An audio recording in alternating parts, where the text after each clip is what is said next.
전쟁 군대를 키우고 전쟁 준비를 많이 하고 무기를 많이 축적하면 전쟁이 난다. 뭐 무기 상인들이 전쟁을 일으킨다. 이런 이야기가 있고 아니면 무기가 없으면 전쟁할 능력이 없으면 전쟁이 난다. 저는 항상 후자를 지지. 지금 이제 그런 사태. 전 지구적인 균열이 나고 있는 거죠. 공백지대가 생기고 앞으로 세계를 더 복잡하게 할 것 같습니다. 안녕하세요. 박종원의 경제한방입니다. 지금 현재 이스라엘과 하마스의 전쟁이 과연 중동전쟁으로 확산될 것이냐 아니냐 정말 세계가 우려하고 있다 해도 과언이 아닌데요. 자, 중동전쟁의 저자 이 역사학자 이명환 박사님과 계속해서 얘기를 나눠보도록 하겠습니다. 지금 일단 단도직입적으로 제일 많은 분들이 걱정하고 궁금한 것 중에 하나가 중동전쟁으로 결국 비화될 거냐 아니냐 어떻게 보십니까 박사님? 요번에 좀 오해가 있을 수가 있는데 지난번 1차, 2차, 3차, 4차 같은 전면적인 형태, 정규전 형태의 중동전쟁으로는 비화하기 힘들 거라고 저는 생각합니다. 왜냐하면 그때 사실 군사적 주도권은 이집트가 했는데 지금 이집트는 이스라엘하고 싸울 마음이 전혀 없습니다. 그러면 남은 국가들이 요르단, 시리아, 레바논 이런 나라들인데 시리아는 지금 내전 중이고 레바논은 헤즈볼라가 일부를 장악하고 있고 여러 군벌이 난립하고 있는 상태고요. 요르단은 절대 전쟁할 마음이 없습니다. 이렇게 되니까 과거와 같은 중동전으로 확장되지는 않을 겁니다. 그러면 지금 헤즈볼라가 포격하고 뭐 이란이 들어온다는 얘기는 뭐냐? 헤즈볼라도 그런 뭐 드론 폭격 뭐 이런 것은 꽤 지속적으로 할 가능성은 있어요. 그러니까 중동전이 확장되지 않는다고 해서 평화로운 좋은 상태가 온다는 뜻은 절대 아닙니다. 근데 방식이 정규전이 아니라 그렇게 괴롭히는 식으로 갈 가능성이 높고 만약에 가자 사태가 정리가 되면 이스라엘이 또 헤즈볼라, 레즈반 침공 지금까지 몇 번 했잖아요. 그럴 수가 있기 때문에 헤즈볼라도 조심할 수밖에 없는 상황이고요. 이란은 말은 저렇게 떨어지지만 시리아를 건너서 이스라엘까지 군대를 파견해서 전쟁을 치른다는 건 무리한 상태입니다. 그렇기 때문에 과거와 같은 그런 중동전은 나지 않을 겁니다. 대신에 이제 더 고차원적인 어떤 테러, 괴롭힘 이런 갈등은 계속 심화될 가능성이 꽤 있습니다.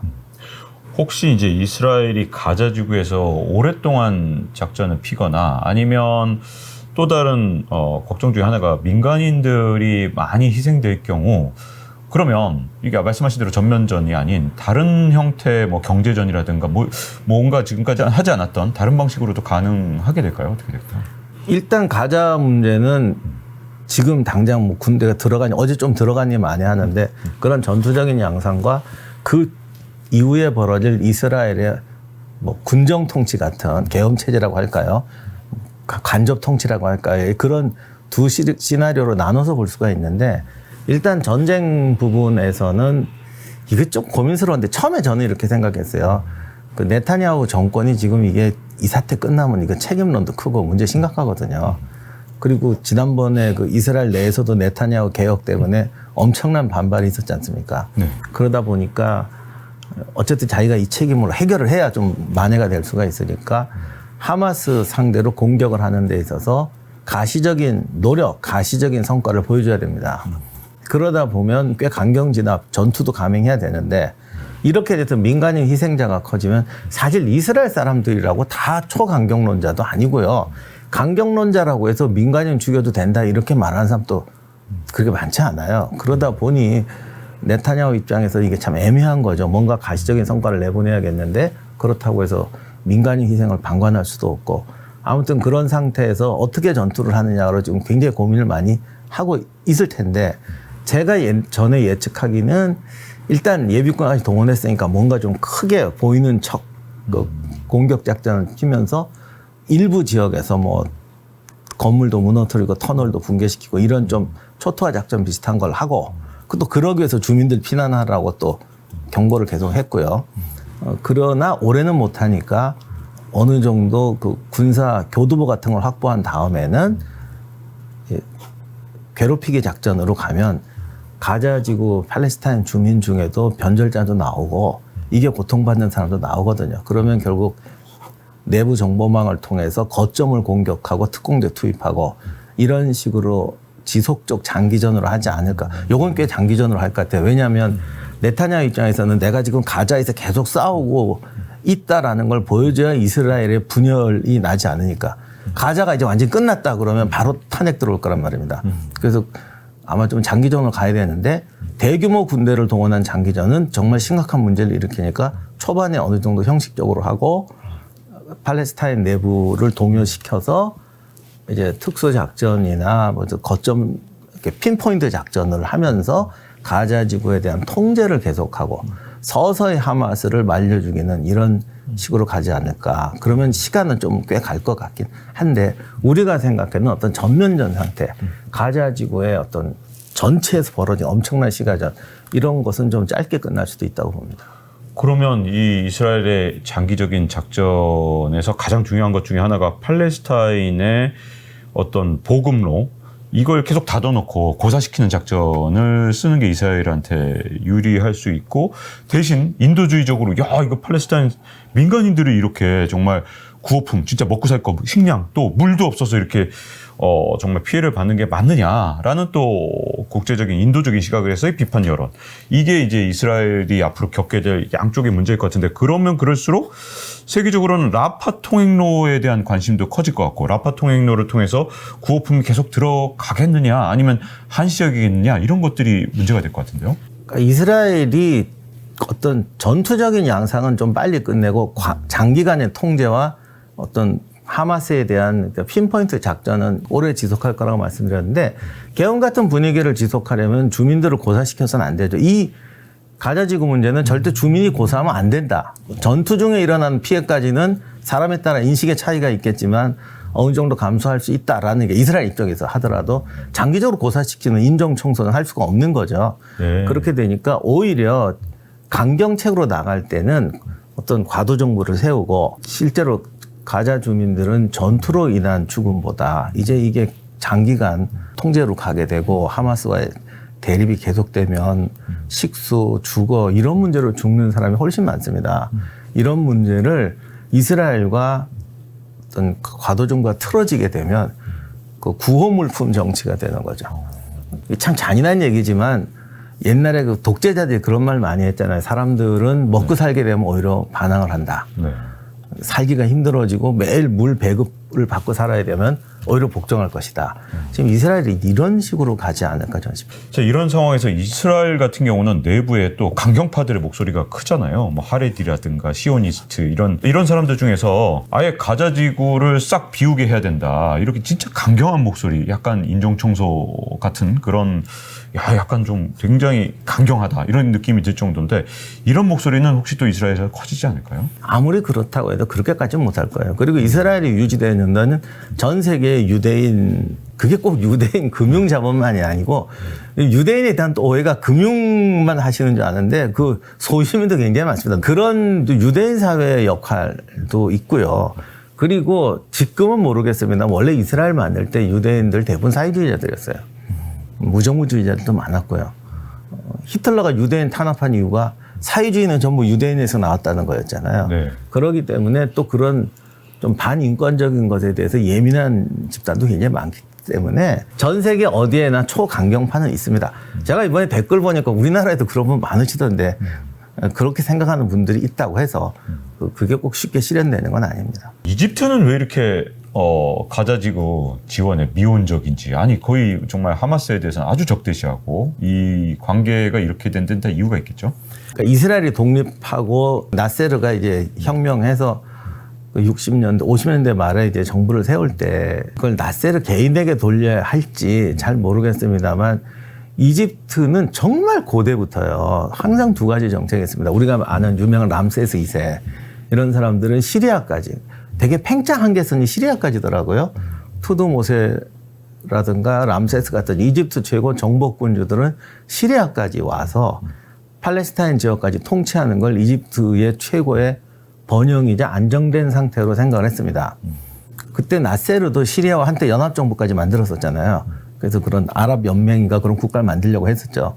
그러면서 그 중간에 끼어있는 이스라엘을 제거하는 것을 이런 아랍 연맹의 성립, 그 지역의 맹주로서의 역할의 구심으로 삼았는데 그러다가 그 전쟁에서 실패하면서 오히려 나세르 정권이 망할 뻔했고 그러다가 나세르가 죽으니까 사다트가 한번 이제 이스라엘이라고 했다가 73년 전쟁에서 실패하니까 바로 화해 분위기로 가면서 아예 방침을 바꿔버렸죠. 나세르는 또 약간 사회주의적인 성향이 있었는데 꼭 그렇지는 않아요. 사실은 이제 밖에서 볼 때는 좀 사회주의적인 성향으로 보이는데 사다트 같은 경우는 굉장히 현실주의자이기 때문에 또 어떤 자본주의적인 성장도 이야기 많이 했고 그러다 보니 이집트의 방향을 중동의 패권, 뭐 아랍이나 이런 거 아니고 이스라엘과도 싸우지 않고 시나이 반도를 넘지 않고 그 안쪽에서 번영을 누리던 이집트 역사는 두 개로 나눠지거든요. 시리아까지 가느냐 시나이 반도 안쪽에서 행복하게 사느냐 이 두 번째 노선을 택한 거죠.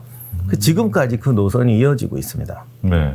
자, 지금 하마스가 이제 공격을 한 배경 중에 하나로 이스라엘하고 사우디 수교를 방해하려고 했다. 이런 분석도 있는데 이게 실제로 영향을 미치게 될까요? 어떻게 될까요? 팔레스타인 강경파 입장에서는 이미 주변 아랍 민족에 대한 어떤 동지적 의식은 버렸을 거예요. 저들이 말로만 이슬람이라고 그러지 우리를 도와줄 마음은 전혀 없다라는 건 이미 생각하고 있는 것 같습니다. 그러나 그럼에도 불구하고 이슬람 세력이라는 어떤 건 또 정치적으로 이용해야 되잖아요. 이 이스라엘 주변의 국가 중에는 이스라엘하고 국경을 맞대고 전쟁을 해왔고 지금도 충돌하고 있는 나라와 국경에서 떨어져서 옛날에도 별로 관여하지 않고 잘 성장하면서 그러니까 어떻게 보면 뭐랄까요. 석유 팔아서 잘 먹고 잘 사는 나라들이 있습니다. 그 라인이 사우디, 아랍에미레이트, 카타르 이런 쪽이거든요. 잘 사는 주류 세력들은 순위파 라인이란 말이에요. 그러니까 사우디가 과거에는 사실 친미 국가라는 영향이 강했고요.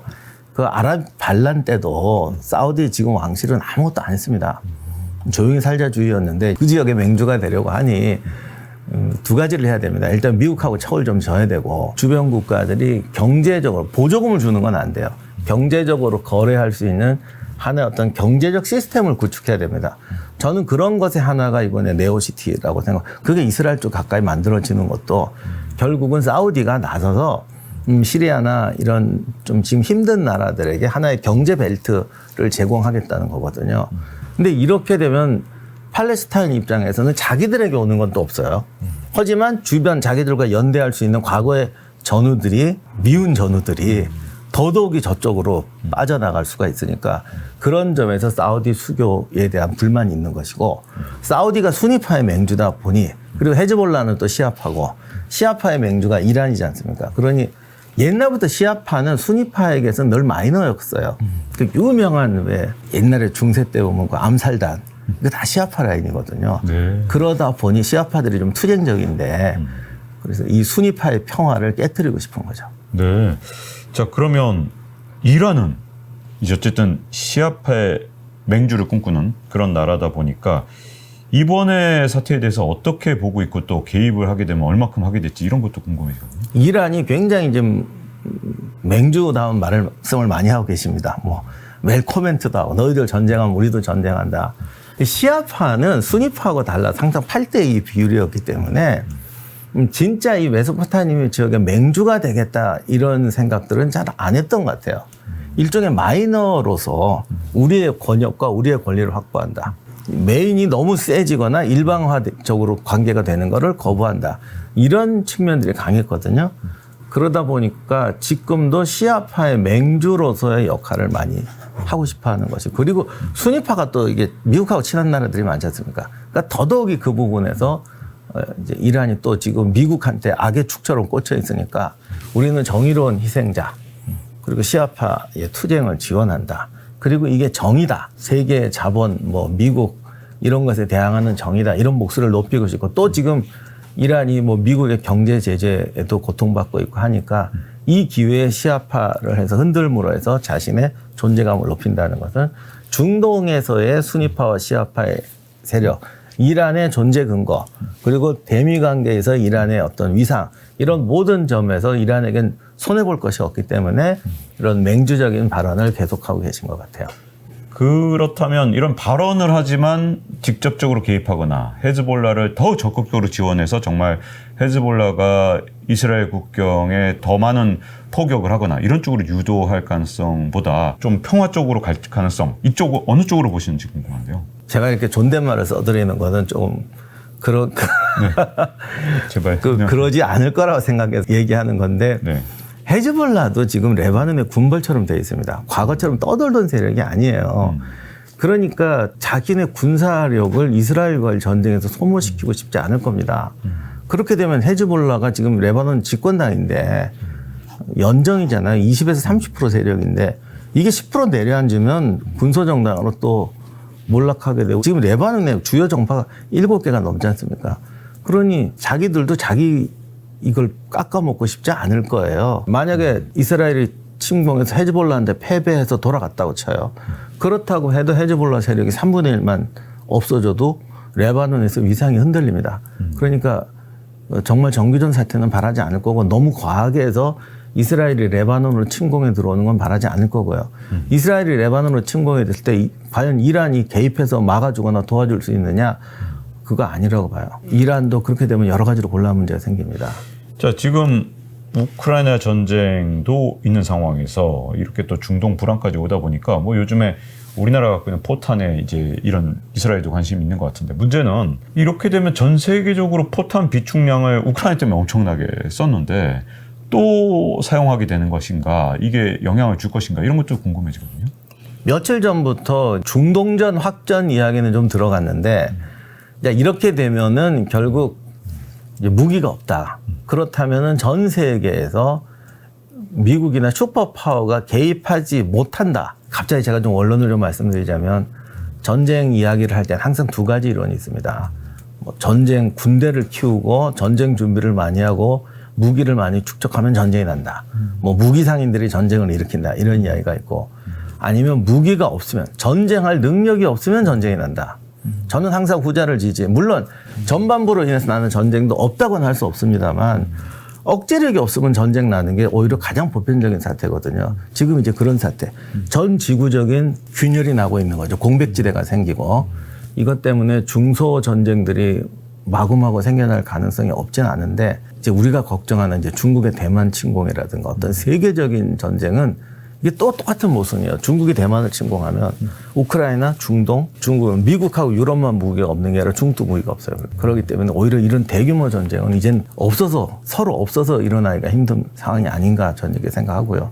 대신에 이제 작은 분쟁들은 더 드러날 가능성이 있지 않을까. 아프리카 국가 같은 데서 어떤 부족 정쟁이나 국경 충돌, 뭐 쿠데타 이런 게 날 수 있는 가능성이 좀 점점 증가되는 게 아닌가라는 생각을 하는데 이제 그런 약한 고리가 어디에 있는지를 다 파악하고 있는 기관이 어디 있겠어요. 그러니까 저도 뭐 어디가 위험하다 이렇게 말씀 못 드리지만 오히려 그런 부분이 앞으로 세계를 더 복잡하게 할 것 같습니다. 네.